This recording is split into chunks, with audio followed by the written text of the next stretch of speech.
Why should you watch or rewatch Titanic?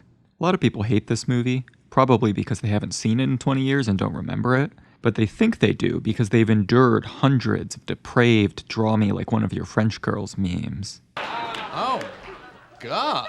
For years, I just assumed this was my least favorite James Cameron movie on the basis of misapprehensions that had accreted over a single viewing of the movie when I was 9. Well, I saw it in theaters the other month, and guess what? I was wrong. I love this movie.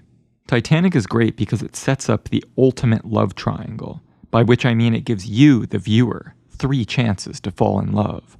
Fall in love with Leo. Fall in love with Kate.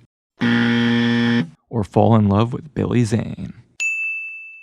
Don't do this, Derek. Listen to your friend Billy Zane. He's a cool dude. Look how Billy responds when Rose gives him a hard time for offering Jack the princely sum of $20 for saving her life. Rose is displeased. What to do? Now, having heard that line read, ask yourself, can you really afford not to rewatch this movie? It's a movie that you remember being about falling in love, but it's actually not, at least not primarily. It's about recovering your desire to live, along with the stubbornness and defiance and sense of indebtedness to follow through on it. It's about how objects become invested with meaning and laden with memories, turn into portable extensions of people and places because of where they've been and who has looked at and touched them. It's about how just feeling truly seen is way hotter than getting it on in a car and steaming up the windows. Ralph Waldo Emerson wrote that the world is rough and surly and will not mind drowning a man or a woman, but swallows your ship like a grain of dust. It's an incredible sentence, and this movie has the double virtue of illustrating it figuratively and literally.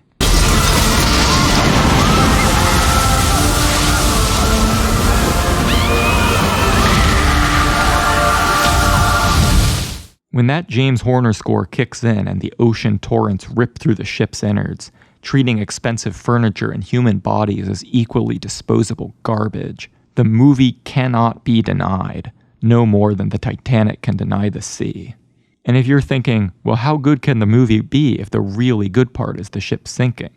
I have great news. The Titanic sinks for roughly the duration of a normal movie, so don't worry about not getting your money's worth. And yes, I say money's worth because if you ever get the chance to see it in theaters, you should. I love how when the ship is sinking, the musicians play together one last time, then say their goodbyes, but one guy keeps playing, and then the others all come back and play some more. Because they realize they don't want to go down like animals clawing at each other for survival. They want to go down sharing the thing that gave their lives meaning, doing the thing they love.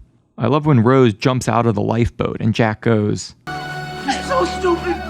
Why'd you do that, huh? You're so stupid, Rose!" Because he's thinking, now there's not going to be enough room for me on that damn panel. And he's right. But it doesn't matter because he's in love and the world is ending. I love when the ship's designer, Thomas Andrews, wordlessly sets the clock to match his watch. Because he wants everything to be perfect. And when so much is wrong and there's nothing he can do about it, he'll fix the one little thing he can. Because the ship is his creation and he and it are about to go down together, and because the clock is ticking for all of us and we don't know exactly when our time will be up, but Andrews knows exactly when his time will be up and he wants to mark it with precision. This movie is about how we relate to the past, about the impossibility of truly grasping the significance of anything without the power of narrative. Just as the main story is about Rose renewing her love for life through the shock to her world brought about by Jack and the sinking, the frame story is about Bill Paxton remembering what's real through the shock to his world brought about by Rose and her retelling of it. I thought of nothing except Titanic, but I never got it. I never let it in. When we first meet him, he's just trying to make his fortune hunting for the diamond in the wreck, but there's no meaning in what he's doing. Seeing her coming out of the darkness like a ghost ship still gets me every time. All right, enough of that bullshit. He's just a husk of a man dried out by irony poisoning who needs to get reconnected to human life by a real story. And that's what we go to the movies for, to real movies. Movies like Titanic. And if you like this video, watch my longer video on James Cameron too, and subscribe.